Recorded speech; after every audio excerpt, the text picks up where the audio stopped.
Podcast, 100th episode with Kenny Anderson Jr. A pathless wilderness, wild, rugged, that was a hardy frontier, far from the paths of civilization. If you close your eyes, you can pretend it's North Dakota. Where fortune beckons with a glittering smile. Well, have you seen South Dakota, Sean? They're insanely hot. And life hung on the quickness of a trigger finger. I will do my best to listen more intently. The Sioux Empire Podcast.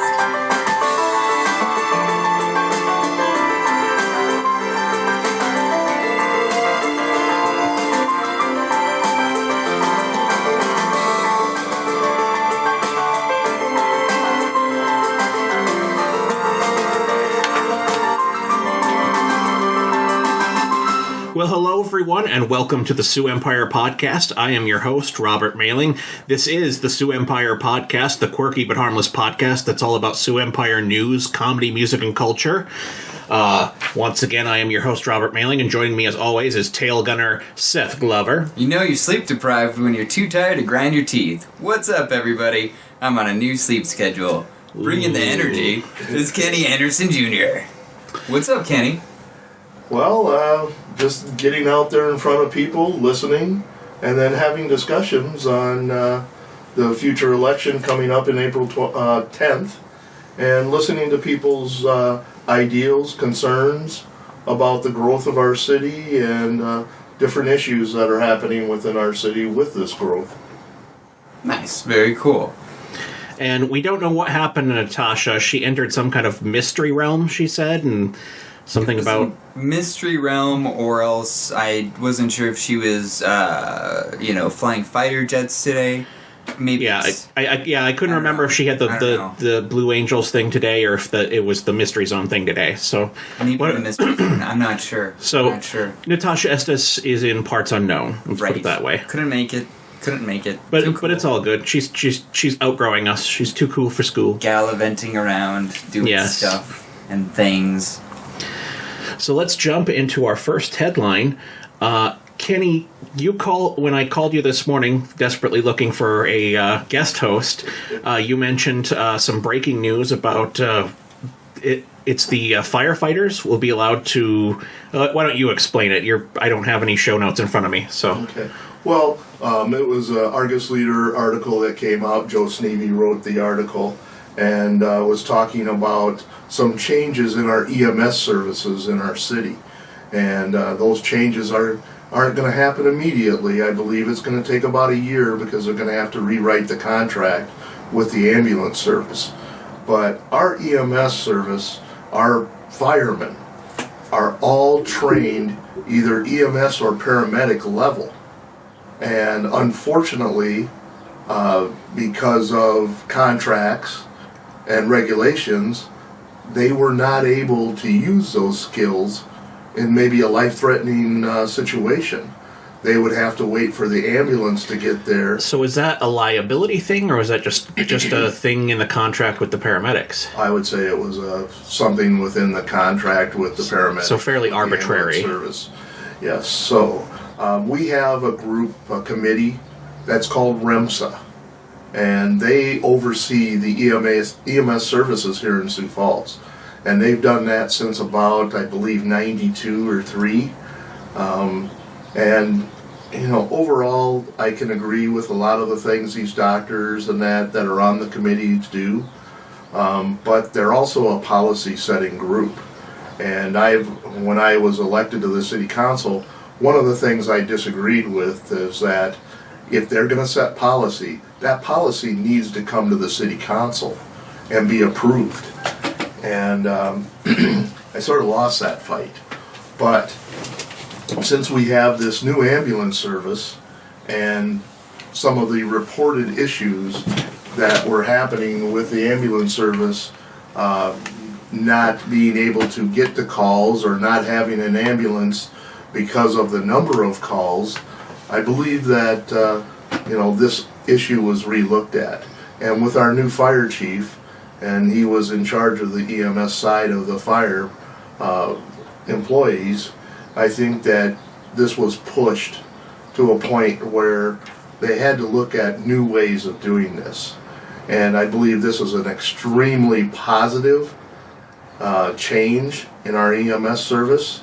Our firemen won't have to just stand there and watch somebody in a life-threatening situation waiting for the ambulance to get there. And, once again, I don't fault anyone in this. This is a change that needed to be happened. It's a common sense change, but it's a positive one for people in Sioux Falls when they have an event, whether it's a life-threatening event or, something else. No matter what, when you dial 911, it's important. Yeah. You want that service, and you want it yesterday, not right away, but yesterday. And if you have a loved one that's laying on the ground holding their chest or having a problem with their breathing, and the firemen show up, you want them to be able to utilize those skills so that they can save someone's life. Absolutely. Yeah, absolutely. And definitely no one should be blamed for, the way it is, but as long as it changes, then you're right. That's just change for the better, and at least the problem's being fixed. And it's, ultimately going to be saving lives, so it's common sense, but, has a great impact. Yes. So. And I have to thank Pat Starr. He was my replacement on the city council. Pat and I are good friends, and this was an issue that I passed to him when I left the council, and he stayed on it. And he was part of getting these changes made, and I want to congratulate him and the fire chief and all of the EMS people for making this change. Once again, it's a very positive move, and I use a very personal experience that I had back in the days when I was still playing softball, probably at the end of my career. We had a beer ball game over by Jono's, and one of our friends had came to play on our team that day to fill in. And first inning, we batted. We went back out on the field to play defense. He played first, and I played third. He threw the ball over to me, to warm up. And as I was throwing the ball to him, I watched him fall face first into the ground. Ooh. We went over. Everybody rushed over to his side, and as we rolled him over, I watched him take a couple breaths and stop. Ooh. And took a couple seconds for us to realize and go into, motion. But myself and another friend of ours started doing CPR on him. And we did CPR until a fireman touched me on the shoulder. I looked up and saw it was a fireman, and I rolled away from that. And they had to shock him a few times to, get him back. And then the ambulance service showed up, and they transported him to the hospital where he had a triple bypass done that day. Excuse me. But I remember, when that fireman touched me, and I rolled away, and I was watching him, and I moved away from there, and I sat down on second base, and I wish I knew the officer's name, but a police officer came over and started talking to me, and I was extremely upset. But when he talked to me, he got me to come back, and realize there was things I needed to do even beyond what we had already done. And I had to call his wife, and it turned out she was in Pierre. Oof. And but luckily they have 3 great daughters, and one of them was here in Sioux Falls. They all went to college, and I called her so that she could get to the hospital and sign the papers to save her father's life. And every time I see him, I give him a big hug, because it was, like I said, it was something that we can now laugh about. We joke. I said, I'm sorry I broke 3 of your ribs, but, but it was something that I can say I'm 1 for 1 in doing CPR, and I hope that's where it stays. Batting 1,000. Yeah. So, that's a good place to end the career. Yeah, I utilize that experience in, understanding, what people are going through when they dial 911. It is an emergency, no matter what the issue is, and we need to treat it as so and make sure that those people get the service that they are requesting and deserve.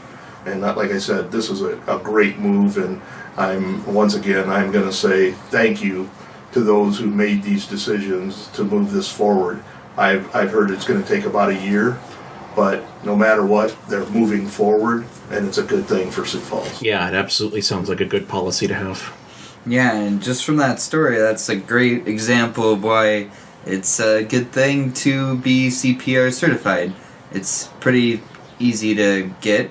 I haven't renewed mine in a long time. I need to do that though, because I mean that's a very poignant story to, you know, if you've been CPR certified before and it's lapsed, go back and do it. You know how simple it is to get that, and then you have that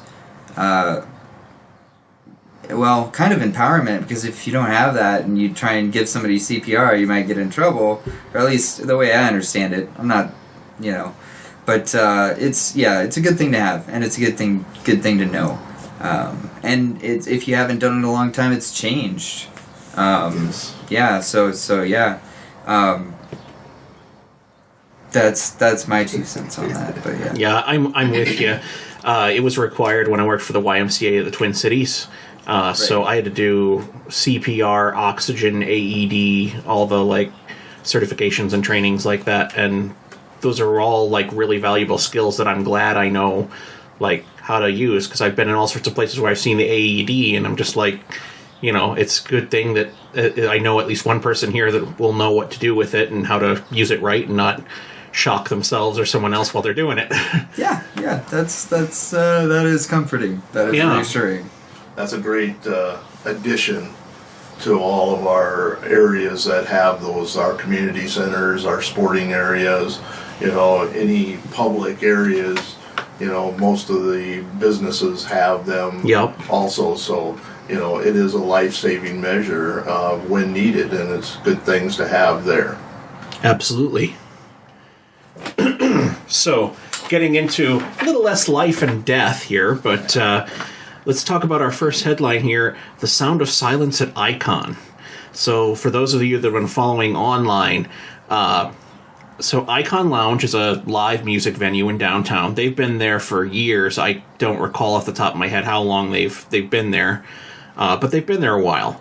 And we have a new condominium development downtown that came in now, and the residents there are putting in noise complaints to the city about Icon and its live music.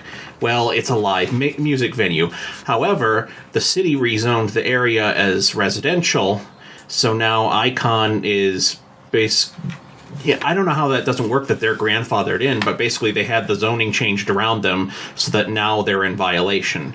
And so Icon has actually suspended live music performances until they get this all sorted out. My understanding is they might take some action on it at the city council on Tuesday, but I'm really hoping they can come up with some kind of like compromise, because I can't imagine how much money they've already lost with, like, wasn't that was the Closet Monsters reunion? Yes. That was supposed to be at Icon, and then at the very last minute they had to move it to the district because of the noise thing, and that's a huge loss for a small business like that. Like the owner was saying in the Argus Leader that, you know, this is not a prime time of the year for weddings, which is another thing that Icon does that raises, you know, money as a source of income for them. So live shows in this time of the winter are really vital for them, and it's just like, and they just lost them all.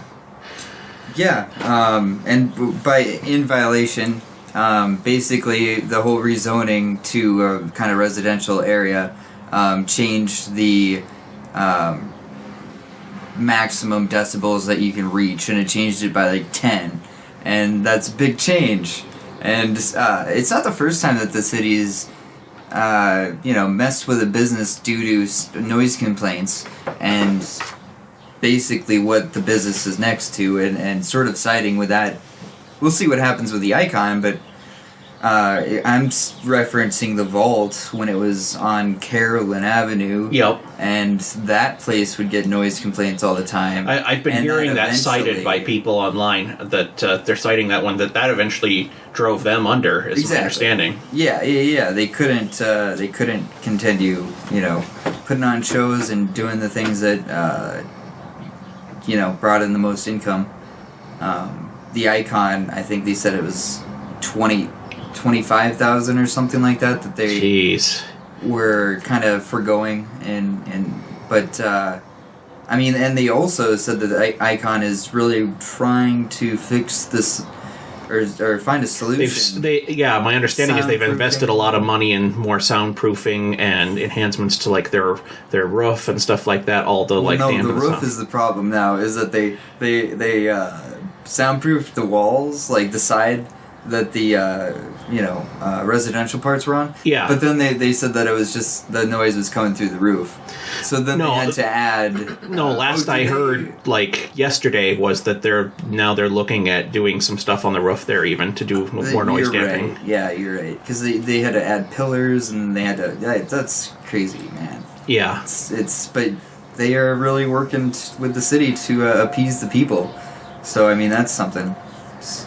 So, I'm guessing everyone here is like, yeah, they should save Icon, and you know, exactly. I mean, it's a great. Can business. I you love you the were place. you were on the council? What are your, if you had this come across your desk, what do you think of that? Do you think? Well, number one, I'd have to go to my building services and planning department and find out why this happened. Because when you change the zoning like that, and there's such a, if you look between the buildings, there's no alley, there's no driveway. Ooh. There's just there's a small downtown setback that was required. And with that setback, I believe that's part of the problem. Those buildings are so close that they probably even feel the vibrations Right. from the music. Going back to the vault, I was on the council then too. I knew a few of the business owners that were around that facility. There was more than just music Sure. issues. It was after they were closing down too. It was outdoor security. But I went to the hailstorm show that they had there, and I remember going into a couple of the hotel rooms and closing the windows and everything to see if we could hear the noise.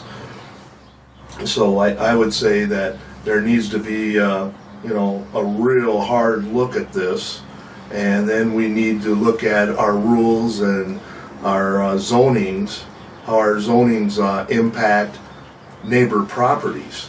We've got this a similar type issue, not with noise, but at McKinnon Park, where a home was built that made the neighbor's home out of compliance with their fireplace, and that had to go to the state Supreme Court. Yep. But I think that this is as we talk about our downtown and how we want to encourage our younger generation to stay here in Sioux Falls, and we've created this entertainment district downtown. We also have to look at the other events that are happening there. Hot Harley Nights just announced they're moving out this year due to construction, that they're moving out to the fairgrounds. But they plan on coming back downtown, I do believe. Yeah. And then we've got the Levitt Pavilion. Yeah. So there's another music venue that's outdoors. And how is that going to impact the residential along Phillips Avenue? So Absolutely. I would say that the council has some tough work to do, but I think that this is something we're going to have to look at how other communities have handled theirs. Once again, Sioux Falls has always been able to take these ideals and amend them, so it fits for us. But, some people have said, well, the Icon was there first. And I understand that too. So this is one of those really difficult things that came up that I don't think was thought of when this was actually brought to the city. We look for affordable housing, we look for developing that downtown, and it's one of those issues that has come up that we're going to have to use common sense to come up with the proper answers for this. And it may require that changes in both buildings. There may have to be some soundproofing done in the affordable housing residential area so that they can, live together, let's say. Yeah. It's not something that's going to be just one answer. I think it takes a multiple of steps to be able to resolve an issue like this. And then we have to make sure that as we develop the downtown and the east side development that is planned, the railroad relocation, that we work to avoid these type of issues. Yeah, absolutely. It seems like planning would go a long way here. And, we look to the city for that, and it didn't seem to happen here. Like I said, it's sort of a new issue now as we develop the downtown. We're redeveloping those areas. This was an area where the Feeding South Dakota was at, the food pantry. There was a hole in the ground next door to it. Something needed to go in there. Yeah. I thought it was a great idea when they built it, but now we're seeing some of those issues, and it's growing pains, and we just need to manage it so that we don't, drive off of one business or drive out other people, or like you said, we got to get it so that everyone gets along. Exactly. So speaking of kind of downtown entertainment-y businesses, there's been a lot of reporting lately about how South Dakota does liquor licenses, which is something that I was aware of, but it's kind of come into focus lately because Sioux Falls, its growth is so rapid, and they only do these assessments once every 4 years or something like that, or do they do it by census? They do it by census. Oh my gosh. Okay, so they're way behind on... Oh my god. Yeah. Ooh. So they're going to be way behind on the population. And some of the prices for these liquor licenses, like full-service liquor license, hundreds of thousands of dollars for these licenses. And then it's like a waiting list. It's like becoming an Egyptologist. You have to wait for someone in the field to die before a position opens up and you can work in that field. It's the same way with liquor licenses. Like Beef O'Brady's, which went under, they were talking about how, it sounds like the liquor license is worth more than the business was.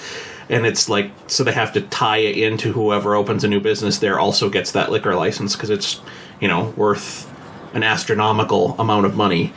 And I don't know, this is kind of a state level issue because I believe it's the state's guidelines that set how many liquor licenses you can have in a municipality. But I don't know how that worked with Sioux Falls being a charter city. But go ahead. This would be particular to Sioux Falls, and I don't know the answer, so I'm going to ask you, Kenny,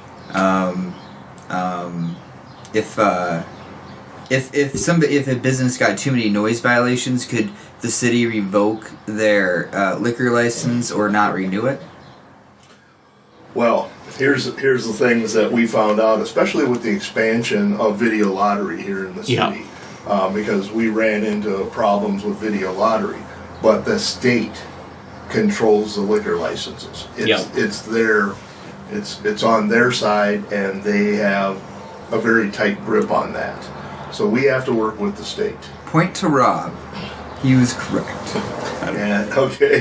And then with suspending, with suspending these licenses, once again, that's something that we have to, there's a certain level we can do, but then again, we still have to go back to the state if it's something that's going to be permanent. Right. So it's Dillon's rule, kids. Yeah. And it's something that, we've worked with the state on. There's good collaboration there. I know the state is looking at the rules as far as liquor licenses, but with a city and, we have to look at the greater Sioux Empire area with Brandon, with, our Brandon, T, Harrisburg, Hartford. All these cities are growing, as fast as what we're growing also. Yeah. We have to take a look at this issue and work with the state to try to provide the services that these businesses coming into Sioux Falls want. And, that's something that when we talk, workforce development or, business recruitment, a lot of businesses would like to come here. the state created another level of liquor licenses for restaurants. But they have to have, what is it, 50% of their, more than 50%? 60-40. Yeah, 60-40. Okay. And I have a problem with that. And that's 60 food and whatever, and then 40. Correct. Yeah, and I have a problem with that because if you're going to issue a liquor license, issue a liquor license. Allow them to operate as a full business. If they're going to pay the type of dollars that they have to pay just, for a liquor license, if it's issued from the city, I believe it's over $150,000. So they're already showing they're financially responsible to be able to handle that. And then give us a little more enforcement. But it seems like right now, and I've noticed this, is that all of our events and that we have, whether they're indoor or outdoor, are requesting liquor. Yep. So I think it's something that needs to be completely relooked at.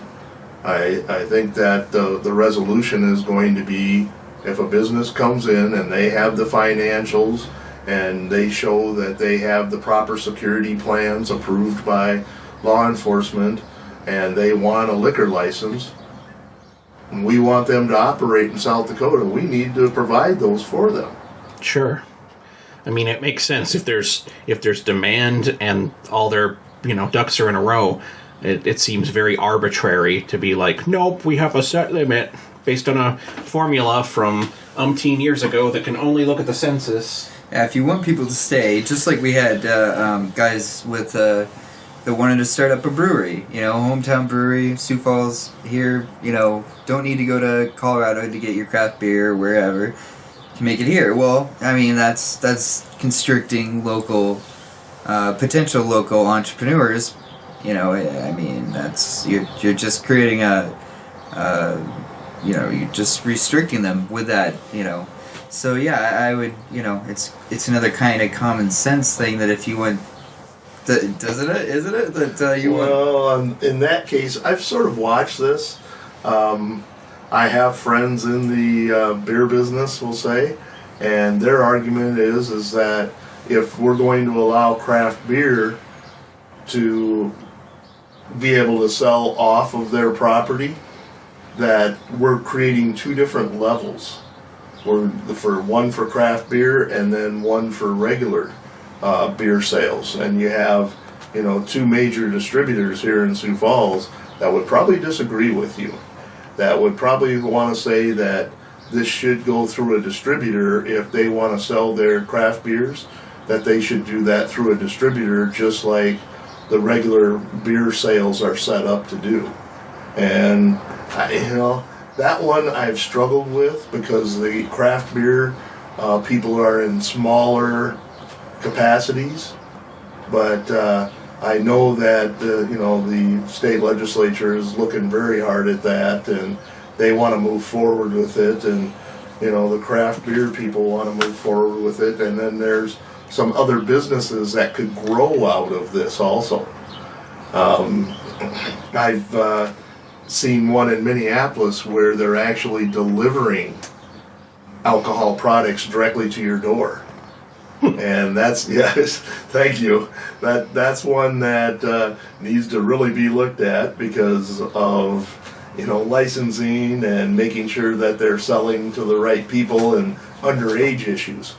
But once again, we're a state that encourages these type of new businesses to grow and prosper. Or we should be. Yeah. So I think it's something that we're going to have to look at, see, maybe once they get to a certain level, then they have to, maybe become a distributor and work by those rules. Or maybe that's where you start out. So, I mean, is the complexity... I don't know. Like I said, The complexity exactly. just seems like, no, the point, I don't know. I mean, it's just a grab for money. I mean, who's getting that, liquor license money is a state. I mean, you want to double charge somebody for having a business that's unique, and just because, distributors don't, or the people that are on the other end of it, are jealous that they're going to be missing out on money and that they could, they want that source flowing through them. It doesn't seem like there needs to be that complexity.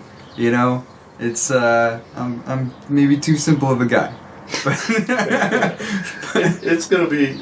I think should be something that you watch and see how the legislature handles this, because it is something new, and it's something that we're going to have to make sure that we allow it to grow, but it has to.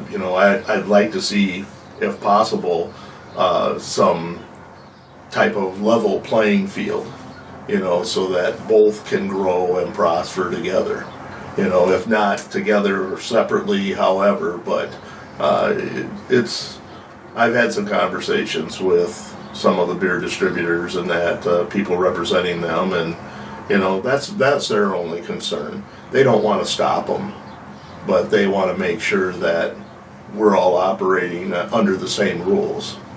And if we're distributing alcohol and that's what they want to do, then I believe that's what should happen. They should be rules that they all have to go by, and then hopefully that'll settle the issue. It's a fair perspective, and it makes sense. So we're gonna just kind of blaze through these because we need to get to our actual questions for Kenny. Yes.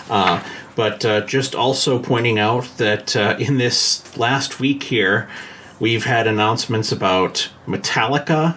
They're coming to Sioux Falls. They're already sold out, I understand, as of the time of this recording. Imagine Dragons. I don't know how the sales are doing on that, but I imagine pretty good, like everything. My nieces want to go to it, so I am planning on going to it. Nice. So. Can you explain to me who they are? No. Are you kidding me? I'm old and I have no idea who they are. I guess I saw... This is a band that's gone by. Have you seen that one song that's overplayed on the radio that's radioactive, I think? Yeah. Radioactive. You know what I'm talking about. Radioactive. Just repeat that. And they've got a new one that's really good. That Thunder song, like Half-Life. thunder, like Half-Life. Okay. I've heard that they're very popular. Yeah, I really like them. There's a lot of them in my playlist, but yeah, they're fairly new. I have to say that's probably a band that's outside of my generation that I haven't heard, so I'm going to have to do a little research and look them up. So, for the purposes of the Fair Use Act, this is Imagine Dragons Thunder. We are commenting on the fact that Kenny has not heard them before. Let's play it for him.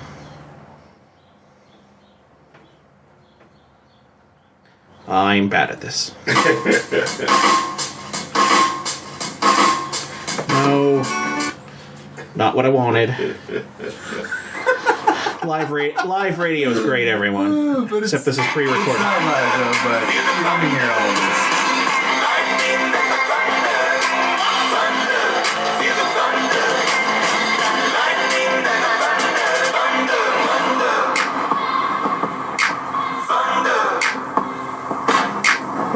Kids were laughing in my classes while I was scheming for the masses. Who do you think you are? Dreaming about being a big star. So that's... And then the one you've probably heard like a million times, just... What was the name of that one? That's Thunder. That's their new one. Thunder. Yep. All right.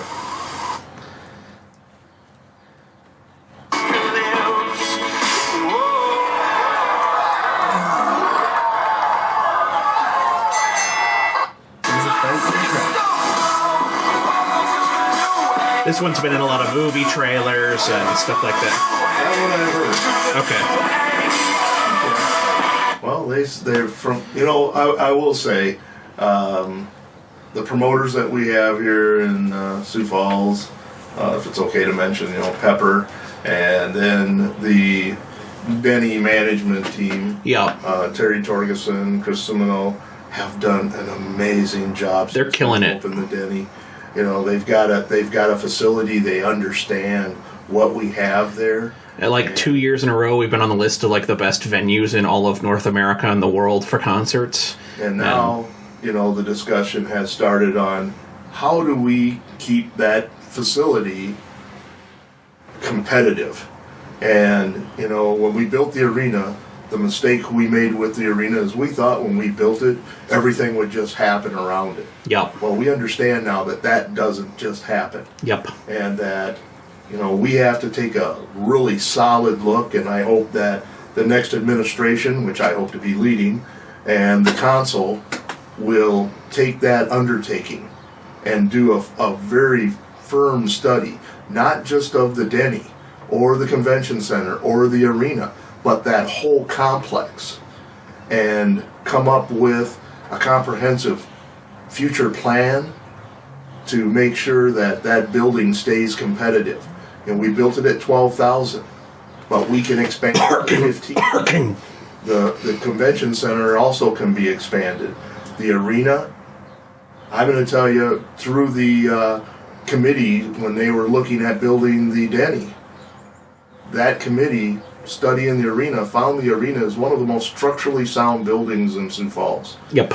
And it's made with good old American steel, and it was put together like a Lego building block. That sounds. Oh, but this thing, it's put together.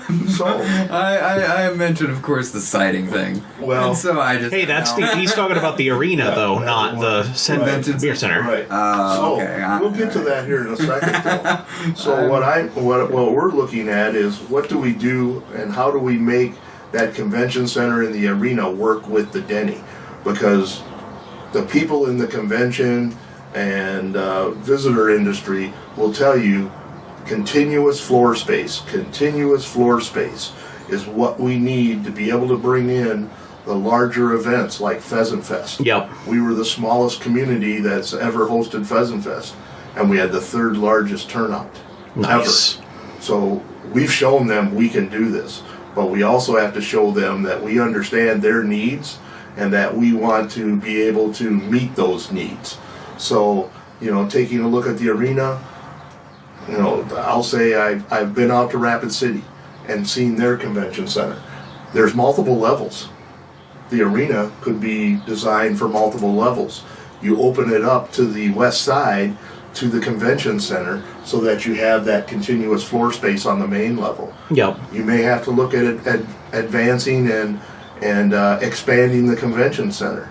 And then with your siding issue, now that we've had that independent study, and we know that that siding is protecting the building at this time, and have a timeline for how long those siding panels should hold and protect it, now's the time to start looking at expanding the Denny. Because right now we built it at 12,000, but it can be expanded to 15. And it's on that end of the building that the expansion would happen. So what I'm saying is that we take a hard look at this, we come up with a plan that when we take those panels off, I think we should expand the building and then re-side it again. See, yeah, I didn't even know it's that side of the building is where they do it. So that makes a lot of sense. And then, you know, there's other parts of that whole facility that I plan on talking about as we move forward, but we have to take a look at that baseball stadium. Right now, it's there's parts of it, and it's mostly the grandstand. It's older than I am. There's been, you know, we've been putting Band-Aids on it.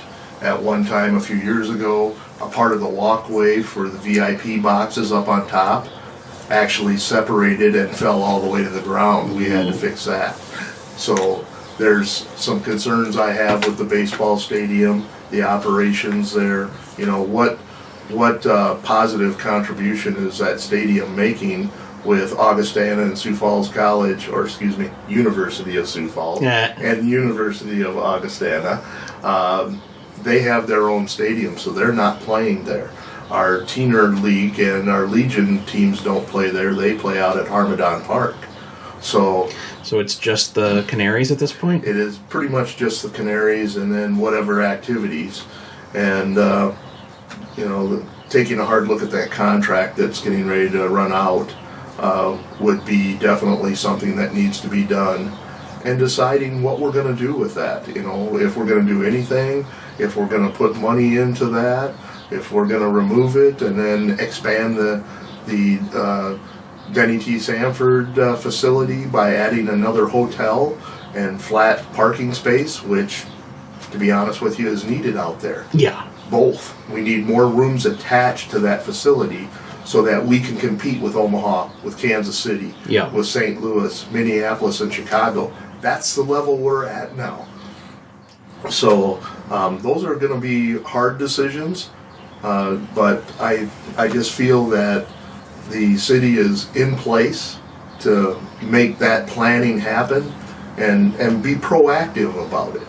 And it's really exciting, too, to hear Sioux Falls competing at a level with cities like that. Because, yeah, honestly, like the St. Paul River Center, you know, with the Xcel Energy Center, I went to a lot of conventions there, and you're right. If you added another level for floor space, you know, what we've got here in Sioux Falls would be right up there with the River Center, and, you know, not too far behind the Minneapolis Convention Center if you added more floor space like you're talking. You know, those are both good facilities, but it'd be exciting to have one with multiple hotels and then that's expanded. And like you said, it's a cutthroat competitive thing where these cities really vie to get all these conventions and shows. And I don't know, I'm just super excited hearing that we're competing at that level. Yeah. Well, like I said, with Pheasant Fest is a great example. Terry Ellis Schmidt and our Convention and Visitors Bureau did some amazing work working with the state and working with the business community here to get Pheasant Fest here. And one of the girls that she trained actually got a position with the Omaha Convention and Visitors, and the first thing she did is went after Pheasant Fest because they've never had it there. So, you know, it just shows what, you know, when you're successful at something, people are going to imitate you. Yep, absolutely. So let's do a little transition here, and got some transitions, right? Not the soundboard. Anything but the soundboard. Bob's greatest nemesis.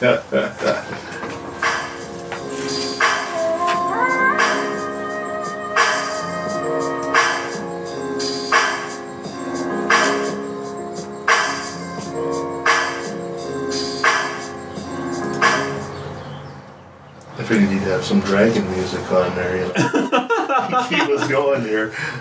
Yeah, So- I had enough time queuing it up the first time. He wasn't going to try that a second. Yeah, no, we're done with that. And I like not being sued, so that's all the Imagine Dragons you're going to get in this. That, by the way, that was Imagine Dragons Thunder and Imagine Dragons The other one. the other one, exactly. Yeah. I said it as the radioactive. Thank you. Yeah. So Kenny, we hear a rumor you're running for mayor. That is correct. Excellent. I have a few questions for you from our listeners. My first question is, what would you do to protect public input? Well, as a city councilman, that was something I did do. I protected public input. There was proposed changes that didn't make it to the floor that I opposed. And what I've said is, number one, I'm a former Marine. I'm a Marine veteran. And one of the things I truly believe in is free speech. And public input to me is one of the most important things you can have in a city council meeting. Some people think that there are personalities who are abusing it. Well, I truly believe that if there are problems and people are coming up, and actually it's a pretty intimidating thing to come up to a city council meeting for most citizens, but if they're there to talk about their concerns or a complaint, then we need to listen. And whether I think most people would like it where it's at the beginning of the meeting. I know that it wasn't always that way, but I would listen to changes to make it still a part of the council meeting where everyone would still need to be there. They've talked about moving it back to the end of the council meeting. I still like it right where it's at, but I would be willing to have that discussion, and I feel that should be a public discussion to explain why you want to move this. And then the second thing is that the people that are coming in front of us, if they're talking about something that we have a committee on, we have a lot of openings in a lot of committees that we have in the city. Maybe approaching those folks, approaching those folks, see if they want to become involved and help us resolve the issues that they're bringing to us. And one of the things that I use as an example, a few years ago when I was on the council, a young lady came up to us and she spoke about a problem at one of our little neighborhood parks where people had taken it over and they were being disrespectful to her and her children. And the entire council was very surprised to hear this because we don't know everything that's happening in the city. We need the citizens to inform us. You know, there's things we are going to know, but those things that we don't, we need the citizens' interaction so that we can learn these things, whether it's in our district or one of our colleagues' districts. But she brought up some very important points of what was happening there. And the very next week, as I was getting ready for a council meeting, because I had given her my business card, I get a phone call from her. She's at the park. And the group that was there was not being very nice. So on my way to the council meeting, I stopped at the park and had interaction with this group. And the interaction got to the point where I dialed 911. And I brought the law enforcement over, and they did what law enforcement does, their job. Unfortunately for this group, there was 3 or 4 of them that had warrants. So they went away. Wow. And then it was explained to them that parks are for everyone. And as long as you want to go by the rules of the park and, you know, hopefully be kind to everybody there and courteous, everyone's welcome. But if you don't, well, then we'll resolve it. And I still believe that. I'm very heavy into parks. My father was very heavy into parks. And once again, a park is for everyone. What we have out there, those are services that are, you know, people are requesting and want to have. And I feel it's important that we make sure that all experiences in those parks are positive ones. Absolutely. What would you do to increase government transparency? Well, the first thing I would do is, as my first day as mayor, I would have meetings set up to meet with each council member to understand their thoughts, their concerns, their ideals, and find out what their interests were. And the reason for that would be that I would like to see each counselor be assigned per their interest into the CIP. Not to run the meetings with the directors, but to be involved with the directors and their staff in their interest field to help design and prioritize that part of the CIP. Then allowing them to take that information back to their colleagues and have those public discussions to explain to the public how we're spending their money and why. And I think that would be a great addition to what we're doing right now and allow the public to have better understanding and an education on how we do the CIP, because that is where all our projects are at. Now, our road projects, our sewer projects, things like that, you know, those are no-brainers, because, you know, people don't want their basements full of sewage. They want great, generally. You know, they want good roads to drive on. Right now, this time of year, we're not seeing that, you know, but we have to also understand the materials that we use on these roads, and we're always looking for new ways to put new material. But name a road or name a material that we put down for roads that can take a South Dakota winter. Yeah. And especially that expanding severe cold, moisture, and then heat.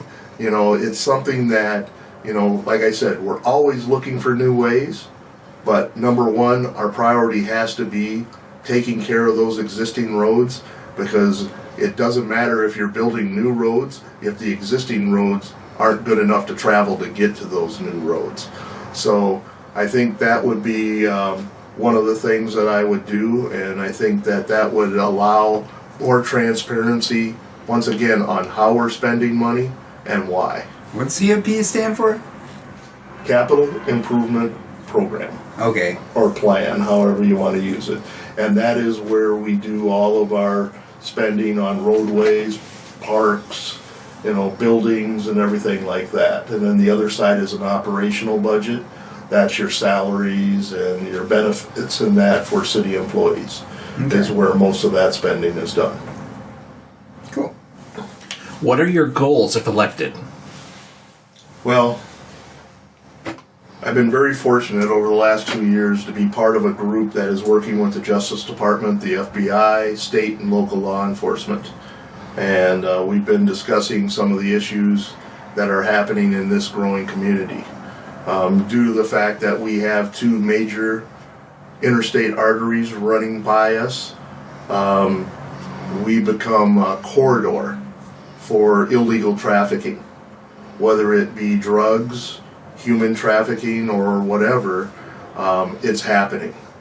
And we have to understand the demographics of that and look at how other communities have resolved these issues or are working to resolve these issues. You look over at Rapid City, excuse me, and see how their highway patrol has been very successful at stopping a lot of trafficking that's happening there. But, number one, you have to reduce the demand. And that means going into our schools, talking to our youth is where it starts. We got to get them in grade school before they're introduced or interact with these negative things that are happening within our community, and educate these kids and get them to understand that this is something they don't want to be a part of. It's not going to help them in their life growth. And I feel that's something that needs to be done. And then number 2 is working with the council. The administration and the council should be working together and have that understanding that we're all here for a positive growth, for a positive influence into our communities, and make sure that Sioux Falls is viewed as a big brother to our neighboring communities, not a bully. Looking at the Mayor's Water Summit, I tout that. That is something where we're working on cleaning up the Big Sioux. It's more than Sioux Falls' responsibility. Yeah. But we also have to accept the responsibility that we're contributing. So the mayor took it out of Sioux Falls a couple of years ago. And since then, we've had the collaboration of Del Rapids, Brookings, Madison, Watertown, the counties, and the individual property owners along the Big Sioux. The state is now joined in, and they've created a fund where to allow property owners to water their animals using troughs that are provided out of a fund that was created by the city of Sioux Falls and the state. That keeps those animals out of the river, growing the grass along the river so that it's a natural filter for the chemicals that farmers are using. Hey, let's talk about Sioux Falls. Everybody wants a green yard. Well, if you're using any type of chemicals to do that, when it rains or when you heavily water your yard, that water goes right into our wastewater return lines and directly into the river. So we have to come up with some ideals, and looking at other municipalities, looking at what's been done, I believe, in Nevada and Arizona for water conservation, I think are great ideals. Do we need to conserve water here in Sioux Falls? Probably not, but isn't it a good ideal anyway to save money? And that you can use these type of things like these rain barrels that you connect to your gutter system, and you collect that water, and when you need it, you can water your gardens with it or your or your lawns. Now that issue's been a big issue in other municipalities where they've had like major fights about whether or not someone could have a rain basin like that, because there's cities that see them as like an eyesore, and there are communities that embrace that. You're saying, like, as far as like having like a rain basin, something like that, that's something you'd support? It is something I really want us to take a look at. Let's have that community discussion about it and see how the city, the people of the city feel about that. And then utilizing that information, putting together a plan and a program to, if it's approved, to allow that. And, like I said, it's not having, the aesthetics of it are something that needs to be discussed. But as you see the issues we're seeing out west with the Colorado River, it's a discussion I think is a proactive discussion on how we can do things here better in our city. We can plan ahead for things? Of course. And look at Chicago. Yeah. They now have a rooftop. I posted it on my Facebook page. They have a rooftop program where if the rooftop can support it, you can have rooftop gardens, and then people are actually on some flat spaces are actually just growing grass on their rooftops. And how does that affect, wastewater? Well, when it rains and that rooftop and that water comes down, it goes directly in. Now, it waters that grass so that you reduce the flow. Things to talk about, things to, look at, and how we can improve our community. Once again, having those public discussions about it and educating the public on, what it will do, I think is nothing but being proactive and positive towards our community. Nice. Let's see. Other than expanding the police, and you kind of touched on this a little bit, what would you do to proactively respond to rising crime? Well, number one, now that our police department has announced that they are back to full numbers, we had a major issue here some years ago when we changed the pension plan and moved it to the state. A lot of our senior officers left and retired. To be honest with you, that was a major issue. We lost a lot of experience, resource officers, the officers that were on the streets that had actually made some, efforts as far as neighborhood collaborations. But the new officers should be given that chance too, and they will. They'll work very hard at it. But there's also other parts of this now that we have a full staff of officers again. There's collaborations with the sheriff's department, with the FBI that's local here, and the other law enforcement, DCI. They have different types of teams that they used to have that they weren't able to have now because of numbers. The other thing is that utilizing these full numbers now, we have officers who can continue and expand the neighborhood collaboration program that Chief Burns has been working on very hard, and I commend him for those ideals. Next, we have talked about satellite offices. Instead of everything just being downtown, actually having satellite offices around the city. Well, my ideal is that we have fire stations already all around the city. Why not make a small addition to those fire stations to allow officers to have neighborhood meetings, to allow them to have meetings with people who have concerns of what's going on in their neighborhood, so they don't have to drive all the way downtown, and those officers can stay in the neighborhoods that they're assigned to.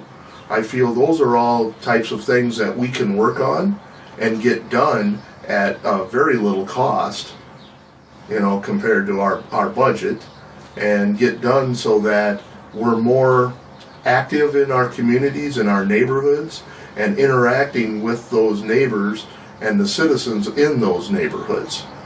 And then last is utilizing our resource officers. I'm told we have 18 of them in our school systems.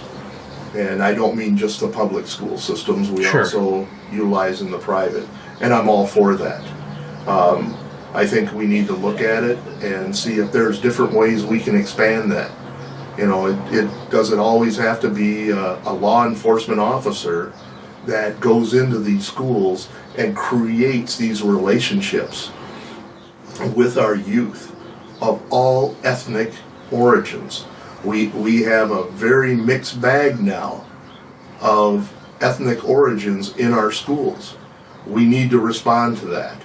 And one of the ways I believe we need to respond to that is by assisting these resource officers, utilizing some of our nonprofits that are already out there, these organizations that want to provide a positive role model and influence within our community. And you start with your youth. So whether it's, we have, I don't even know how many different languages we have, but whether it's a Hispanic immigrant or African American, origins that we have growing in our schools, we need to reach out to those organizations that are working with those youth already outside of the schools, and maybe bring them in and have them working with the resource officers so that we can expand those relationships and the trust that these youth will have to bring issues to our officers when there are issues. Also, this also helps with another thing. This also helps find those youth that may be interested in law enforcement. And in the future, we can cultivate those interests into future law enforcement officers, because no matter what the career is right now in Sioux Falls, we need more people. We need those youth. We need to find their interest, whether it's law enforcement, firemen, carpenter, plumber, technology. We need to find those interests and cultivate those interests to keep those youth here in our city. And that way we can also encourage new business and current businesses to hire them. And that will help resolve some of our issues that we are having right now with having a very low unemployment rate and looking for those new employees. Sure. I say those new employees start right here. We don't have to go nationwide and start recruiting them. We need to start right here in our schools. We wouldn't have to be recruiting out of state if you didn't have all your young people leaving, Well, I still think you want to do that. You want to have a wide variety, but once again, we have a future workforce right in our schools. And a lot of those kids would love to stay here if they had a career that would pay them a living wage. Yeah. And speaking to the trades, I've said that I thought that one of the issues with our schools that I thought was a negative decision is that we have changed our curriculum towards all children going to that secondary level of education. And in meetings, I've reiterated this, not every child is going to college. There are a large group of children that don't want to go to college or can't afford it, or for whatever reason aren't going to make that changeover. Well, when we took the shop out of middle school,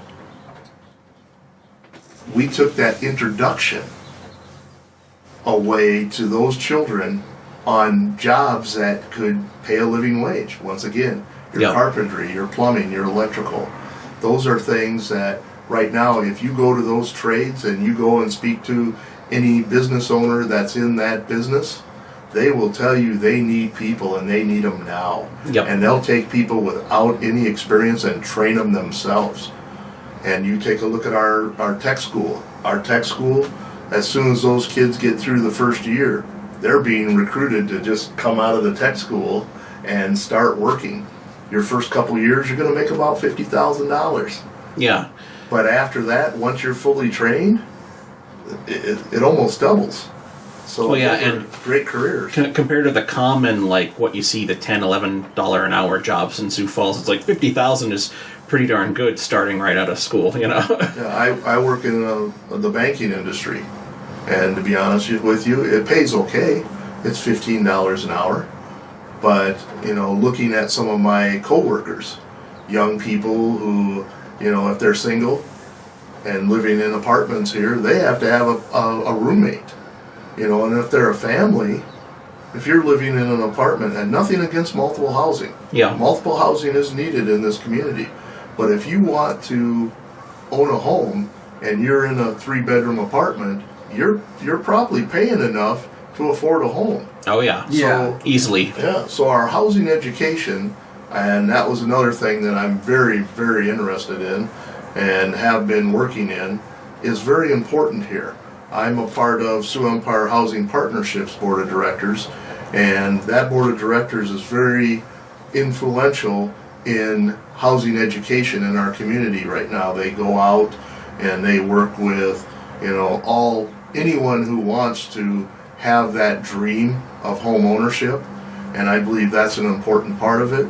Plus, we have the nonprofit home building divisions here, or companies, that are doing a heck of a job, trying to create affordable housing in our city. Yeah, just because I have a personal, the reason Seth has story. Seth has story. I don't want to buy a house in Sioux Falls is because there's a bunch of BS associated with owning a home that I mean, a lot of people are going to say, hey, Seth, be a responsible adult. Well, I mean, what I'm talking about is that you can get in trouble and get fined for not mowing your lawn. You can get in trouble and fined for not cutting a tree that was growing there before you bought the property. And so, I don't know, there's just little crap like that just shoos me away from wanting to buy a home here. Because there's just a lot of rigmarole garbage that this city particularly puts their, people through. Other cities I've lived in, though, are that way or worse. Yeah, well, I'm just putting my 2 cents in. Yeah, absolutely. That's one of the reasons. It's a little thing that adults are going to be like, well, Seth, that's, you should just be responsible and cut your grass and, climb up in that tree and, take a chainsaw to that limb. I just don't think I should be, charged for that shit. You're one of those millennials that's ruining all these industries like napkins and Applebee's and home ownership. Yep, looking to disrupt everything that came before me. Yep. My response to that is going to be, not everyone is going to want home ownership, and that's why we have multiple housing. And there are nice apartments here. Oh, there are. And the Multiple Housing Association is a very strong organization, very responsible. I've worked with them, and I think they're a very positive organization that we need to have in Sioux Falls. But coming back to the actual home ownership, now if the tree is on your property inside the sidewalk, yes, then it is going to be your responsibility. But there's something that Councilman Staggers and I do agree on when we've just had these discussions at city council meetings, is if they're in the boulevards, and the city does encourage its citizens to plant trees in the boulevards, but I don't think that they explain very well your responsibilities for these trees. Once they get to be mature, to cut down a tree is about $1,500 or more, depending on the size of the tree. You gotta get rid of that stump. That's a process. And the tree trimming. Well, the city will remove the stump for you. Really? You have For a to fee? cut, For a fee, my friend. No. What you Really? talking about? On the boulevards, they'll remove the stump, but you have to cut down the tree. On the particular placement. Right. Yes, I feel you. So- all right, but I have one question. So are you saying that the sidewalk, if the tree is next to the street and has the sidewalk on the your Inside of it. so then it's the city's responsibility? No. No. See, that's the whole thing. The city encourages you to plant it, and it's the city's property, because if we need it to expand the street, we're Taking gonna it. do it. Right. But if it needs trimming or any type of maintenance, it is your responsibility. And that's where I said I think that we lack the education, giving to people, the new property owners and that, and then looking at the existing, our core area where there are a lot of mature trees. That has become a major issue. And I strongly believe that the city should have a tree trimming program. You know, we can't do it citywide, but we could do it just like our neighborhood cleanups. We choose a neighborhood each year, and when we move into that neighborhood, we trim back the trees so that they're not completely over the street. The reason why I'm saying that is because they create just a shadow over a neighborhood, and we want to trim them back so we allow more light in. That helps fight crime. And it's a bad time for ice storms. No, you're right. You're right on track. But it also allows more light to get to the street. So if you notice in those older neighborhoods, that's where you have the icy road problems. Mm-hmm. So allowing more sunlight to get to those roads would allow more melting to happen on those roads. If you notice our major arterial roads, you know, those are easy to clean off and then they melt away. So, you know, utilizing the same thing, it provides multiple positive things for that neighborhood. It opens it up, it cleans it up, it provides more light. Crime doesn't want to happen in light. You know, then we've done digital lighting. So, and that was something that I worked on with and proposed years ago to the city because I was on Xcel Energy's advisory board for South Dakota for 5 years. It was an amazing experience. I got to go to a nuclear power plant, well, the largest one in the Northern Plains. That'd be cool. And, it was a great experience. But I also got to interact with the top level of Xcel Energy's administration, their director, their president, and everything. Where to be honest with you, I am a renewable energy fan. I think renewable energy is something that can be utilized, you know, with the energy sources we have now to provide energy savings for citizens. And we've seen this in some of our multiple housing projects where they put wind turbines on top of the buildings and that. Yeah. So, you know, I just think that there's other ideals that can be utilized that have been resisted that I think need to be moved to the forefront. Once again, let's have those neighborhood discussions. Let's find out. Like I said, I know a gentleman in Brandon that has a wind tower and he has solar. Nice. And I dream of having that. If I ever have a house, I want to do it like that. Well, the energy company pays him. Yep. So, I mean, there's different ideals that can be utilized, but let's have those public discussions about them. We have all these committees. Well, let's use these committees. If we're going to have them, you know, let's utilize them. Let's get people who may be interested in whatever that committee is designed for. Let's get more people involved so that we can take away that issue of not being transparent. So. Very nice. How will you ensure the Sioux Falls community welcomes people of all walks of life? And then they listed like LGBT, immigrant, refugee, etc. Well, when Mayor Munson was mayor, Mayor Munson started a diversity committee. That went away. I would reestablish that committee. And I would bring people of all different origins back onto that committee to have those public discussions, to have those community discussions on how we can continue to show America and people who are looking for a new place of opportunity that Sioux Falls is the place they need to come to. Also, to continue that, I would create a page on the city's website showing their activities and, you know, utilizing that website as a recruitment tool. Next, working with the chamber, Sioux Falls, Forward Sioux Falls, the Development Foundation, and the business community. And then also the nonprofits again. We have some amazing nonprofits in this city. And when I say nonprofits, these are citizen committees that have come together themselves that want to do positive things in our city. I feel they're extremely underutilized and expanding their exposure not only to our own citizens, but to people who may be looking at Sioux Falls as a place to move, so that they understand that we are a welcoming community. And I've always said that, and I will continue to say that. My grandparents moved here in 1928. They were recruited here from Fergus Falls, Minnesota. They were told that Sioux Falls was a welcoming community, that if you came here and wanted to work hard and raise your children in a safe environment and get them a good education so that they would have a better life than their parents and their grandparents, this was the place to live.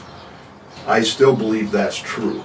And I would definitely be a strong leader in that field to make sure we continue to do that. Even though there are pockets of resistance, you're always going to have those differences. But let's discuss them and discuss why those differences exist and see if we can resolve them. Right. Sounds good.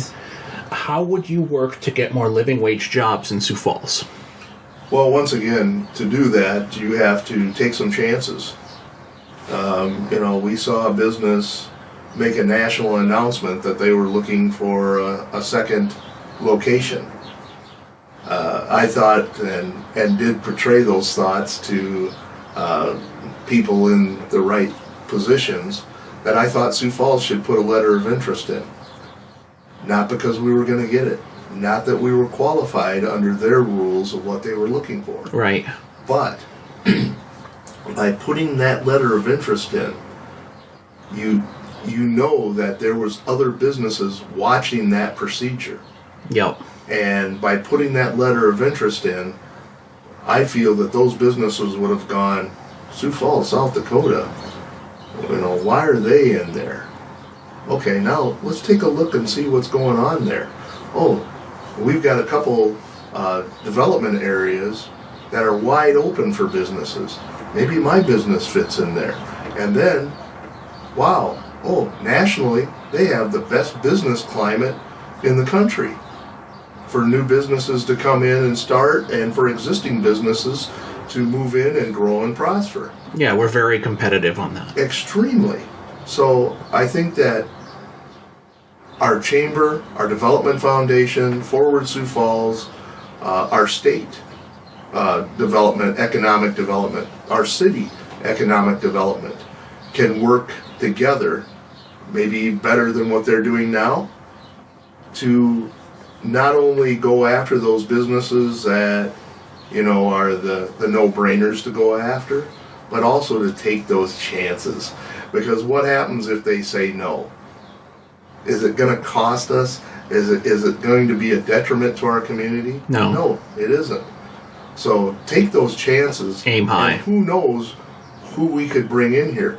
We have Dakota State that now has probably the best cybersecurity course in the country. They're getting kids to go into that. They're filling that course, and they're training these kids. And then where are they going?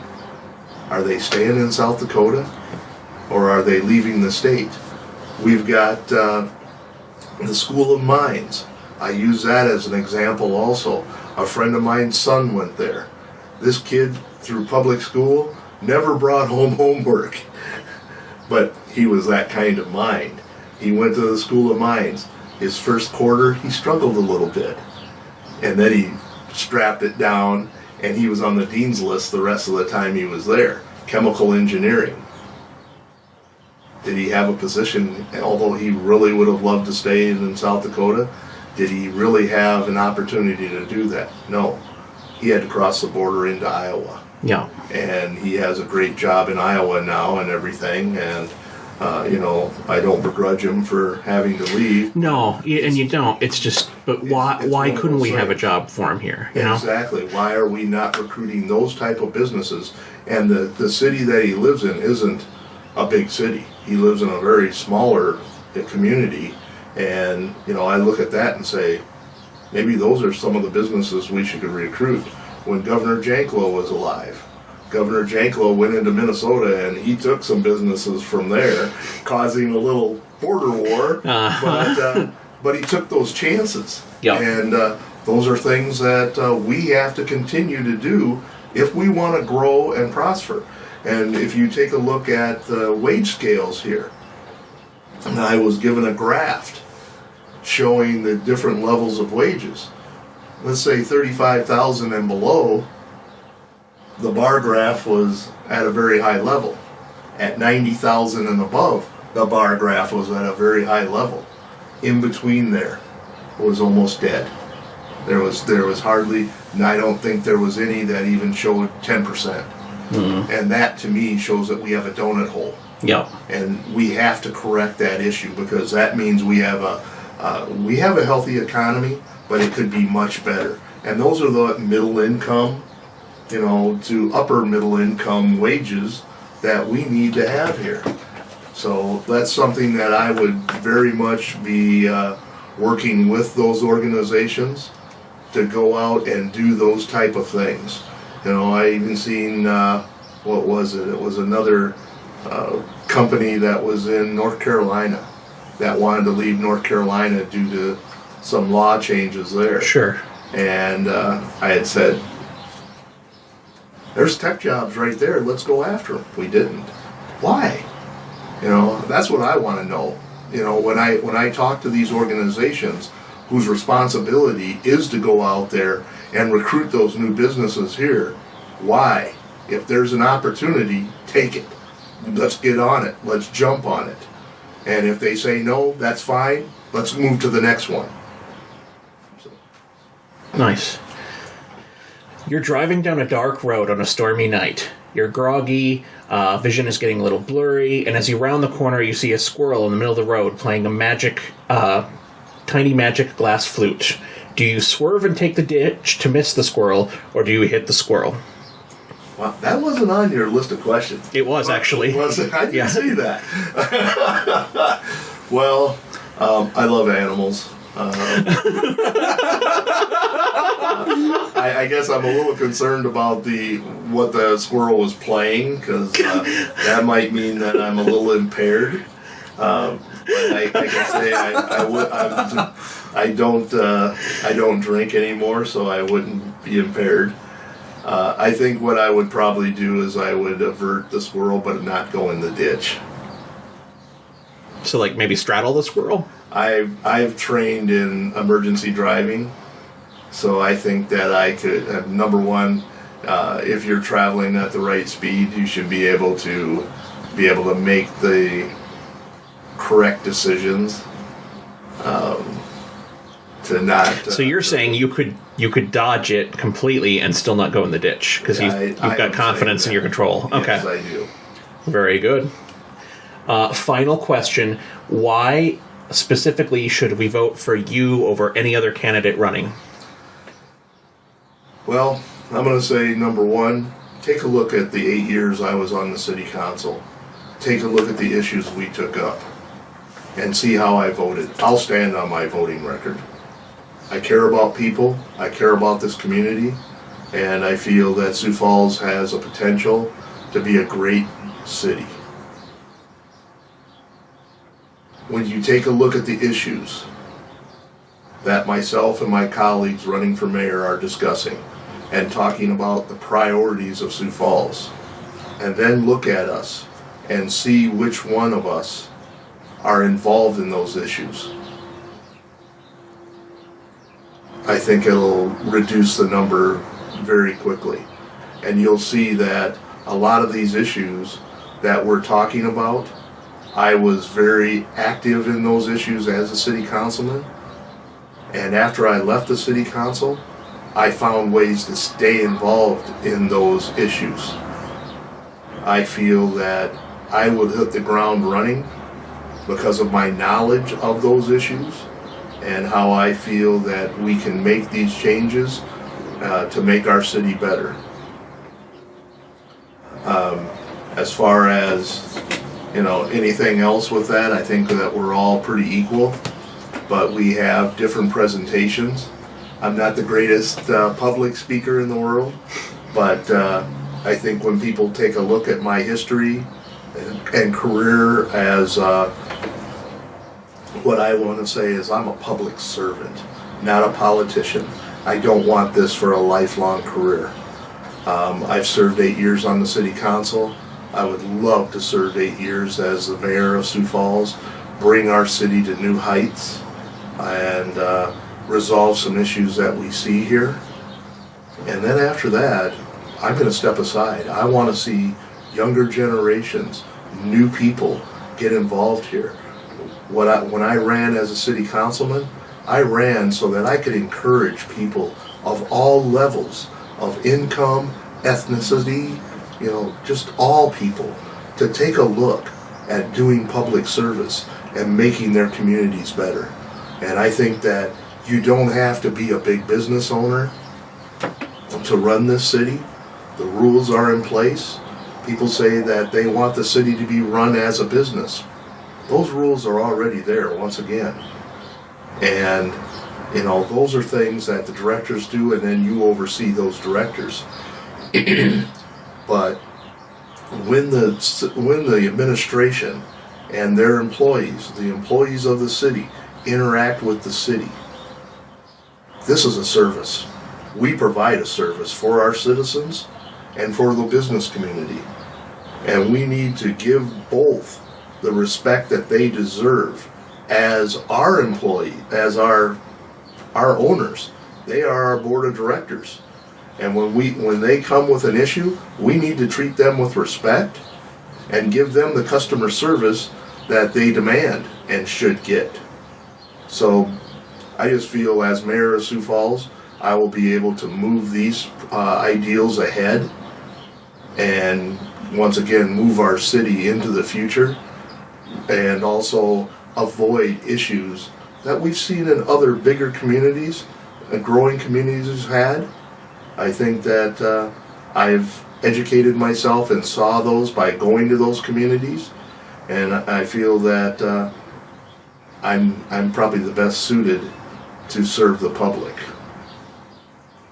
Alrighty, thank you very much. You're very welcome. I appreciate it. The Sioux Empire Podcast proudly presents this week's Shameless Plugs. So, Kenny, this is the part of the show where tell people where they can find out more about you, any events or appearances or anything like that you've got coming up. Just feel free to plug away. Well, let's see here. I better bring up the calendar, but my name's Kenny Anderson Jr. I'm running for mayor of Sioux Falls. I can be reached at phone number 605-261-5132 or Kenny Anderson Jr. formayor.com. Some of the projects or some of the things that are coming up in the very near future are, let's see here, we have,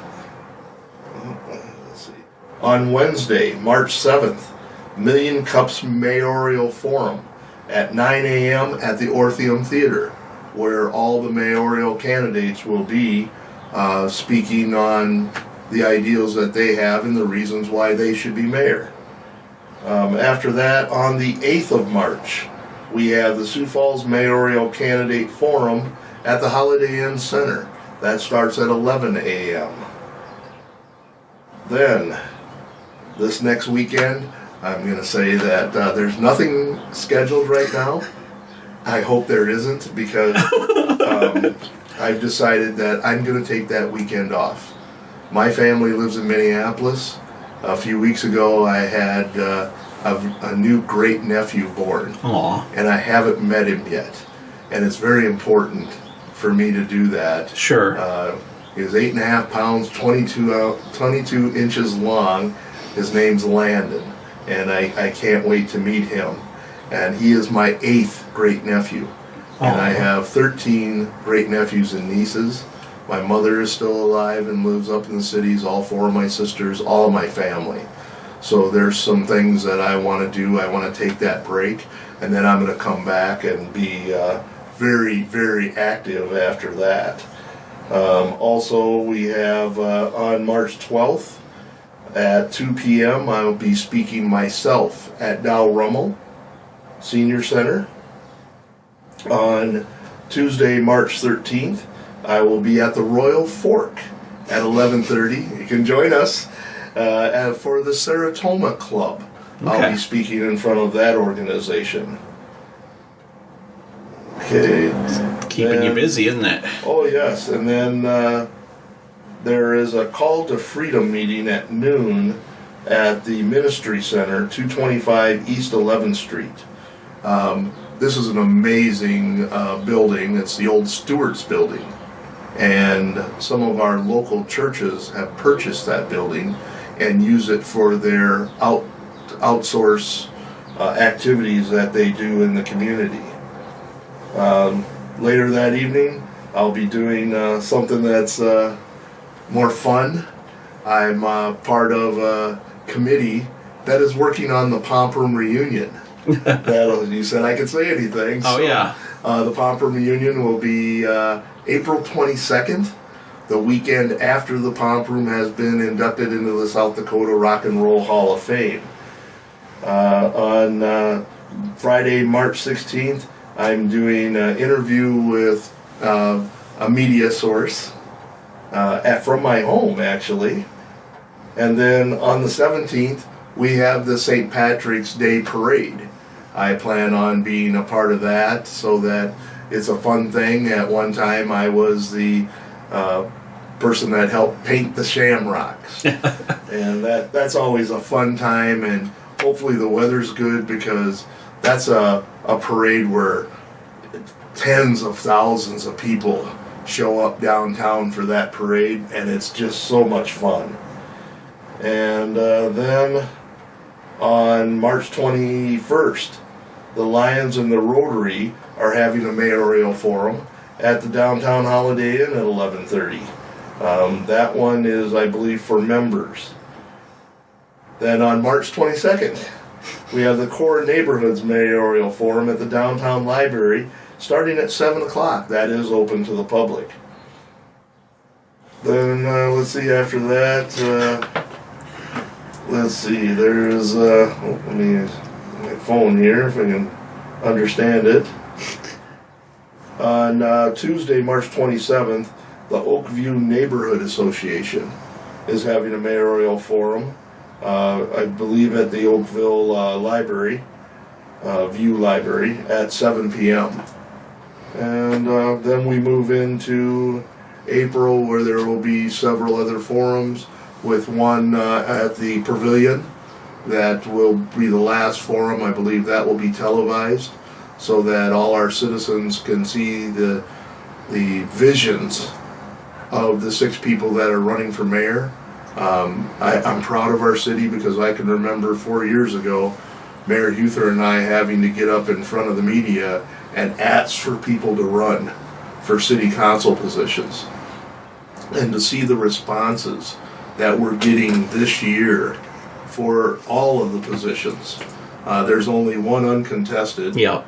And Mr. Kiley is, I've had a very good relationship working with Rick and everything, and I think that he'll continue being a good servant to our city.